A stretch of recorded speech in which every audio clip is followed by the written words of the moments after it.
What's up, guys? Welcome to the channel. I'm Salty Sleggy. Thanks for tuning in. Remember when Star Wars movies were good? I remember that. That was a great time. It's a good job we got people like Respawn around to, give us that Star Wars experience in game form. So yes, we're here to talk about Star Wars Jedi Survivor, which is Respawn's Metroidvania Dark Souls Light sequel from 2019's Star Wars Jedi Fallen Order. I'm currently dealing with some throat issues, but we're trying to get through it, so I thought I'd make this video in regards to what the differences are between Fallen Order and how Jedi Survivor has improved upon the foundation that Respawn had set in 2019. So if these are the kinds of videos that you enjoy, be sure to smash that like button. It really helps out the channel. And without further ado, let's just get straight into it. So from Jedi Fallen Order 2019, obviously the graphics have immensely improved since then, even though the game is still running on Unreal Engine 4. The developers did say they looked at Unreal Engine 5, but they were too far in development, plus they didn't have enough time to learn the new engine. Plus, just like the developers of Witchfire said,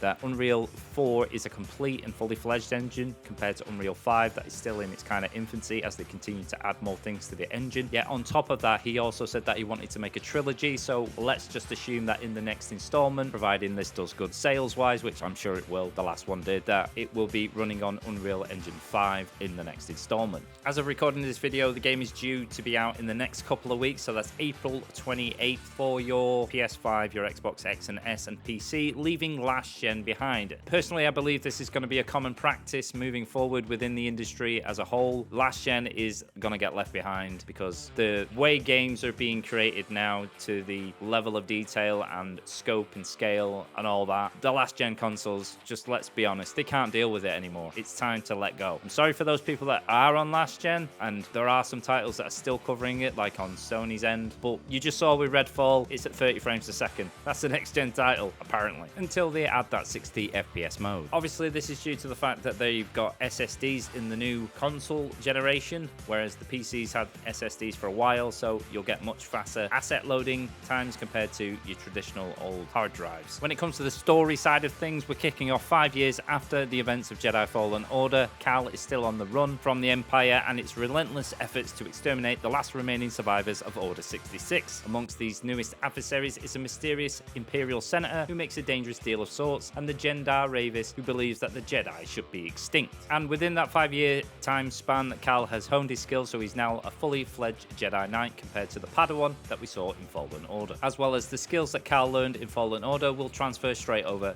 to Survivor. Originally we had 3 stances, we now have 5. The single blade and double blade lightsaber stances return from Fallen Order, while the special dual wield single blade attack from Fallen Order is expanded into its own fully playable lightsaber stance. The dual wield stance was intended originally in Fallen Order to be a fully playable stance, but Respawn did not have enough time to finish it, and so they kind of tacked it on to one of the other stances before release, so it was changed to a special attack instead. Then we have the brand new heavier Kylo Ren style crossguard lightsaber stance, which is added, that requires more confidence to use due to long timing windows in blocking and parrying enemy attacks. These different stances are designed to be used to combat specific types of enemies, which the director Stig says will make the player figure out what the best weapon of choice is. And then the 5th and final stance being Blaster, incorporating a blaster into combat, but we haven't seen anything about it yet.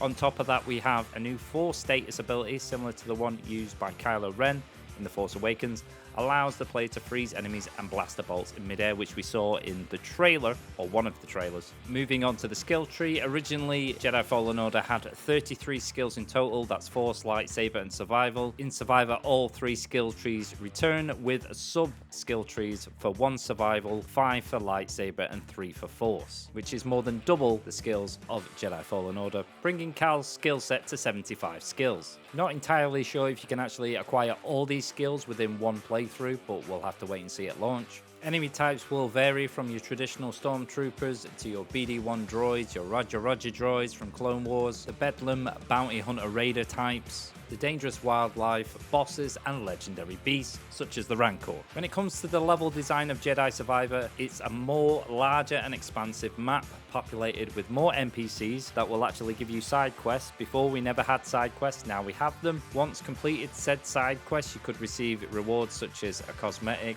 skill point, or possible currency. The design of the planets like Kobu, if you're aware, if you've been looking online a lot, researching this game, you'll know that content creators got the opportunity to fly out to LA, they got to play Survivor for 4 hours, and they spent most of their time on Kobu. It has been confirmed that Coruscant is in the game, but it won't be an open world exploration. Everything is condensed, but it's a lot larger than Fallen Order was in regards to how big these planets are and how you'll be able to explore them. And to properly emphasize how big Jedi Survivor is compared to Fallen Order, the original Fallen Order storage was 55 gig, whereas Survivor is 155 gig, almost triple the size of the original. Kobu has been described by the developers as a home away from home that the player will revisit throughout the game. And with each revisit, new pathways will open up. Design director Jeff Maggers said that by exploring the worlds, players will make Cal more their own through customization, and many of the optional areas contain skills, upgrades, and perks that will make Cal more powerful and equipped to take on the challenges ahead. By comparison, revisiting planets like Boganu in Fallen Order was done primarily in service of progressing the plot, rather than encouraging exploration. Exploration has been made easier in Survivor with the addition of the much requested feature fast travel at mediation points, where players can quickly be transported to another mediation point on the planet that they have already discovered. However, Respawn wanted to ensure that using fast travel was not necessary to ordinarily traverse the environment or to complete the story. And like we've seen in previous trailers, Cal will be able to actually tame and mount beasts as well as use his lightsaber while riding them. And there'll even be a stable on the planet of Kobu to store your tamed animals. While exploring the planets and using traversal such as wall running and vaulting, etc., Cal will now have the extra traversal options of grapple points with the new equipment, his grapple, which will automatically reveal the prompt where he can grapple to.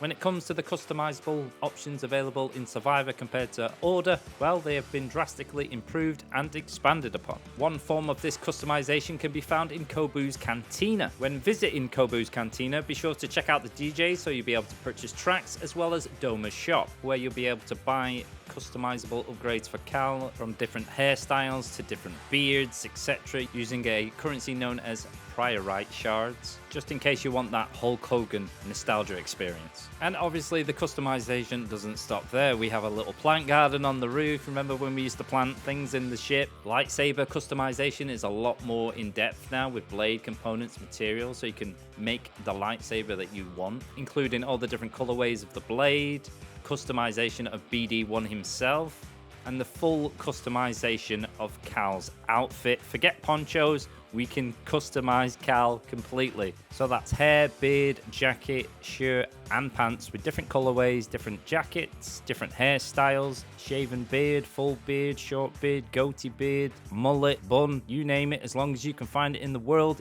you can customize Cal to look that way. I think I remember the director saying that like customization was the last thing that they added to Fallen Order. That's why we got ponchos. So I'm really happy to see that they've really expanded on the customization. That's not forgetting that if you actually pre-purchase the game, you will get that Hermit cosmetic, that Hermit lightsaber set, and Combustion Blaster set. And then for the proper Star Wars nerds, for the nostalgia of the original Star Wars, we have the yellow jacket that Luke wears, as well as the R2-D2 skin for BD1, as well as the lightsaber, the Rebel lightsaber, and then the Scoundrel, which is Han Solo, and then the rugged BD1 cosmetic, which I'm guessing is kind of Yoda, and as well as his blaster, for those people that want to shell out for deluxe. On top of that, in the world, there'll be challenges, as well as the new addition of these Jedi chambers, which are scattered throughout the planets, and they are trials for the player to discover, which have been compared to shrines from Legend of Zelda Breath of the Wild. These Jedi chamber trials have been there for thousands of years. There is some lore as well, but it features puzzles and challenges for the player to complete, which will provide rewards such as skill points for the player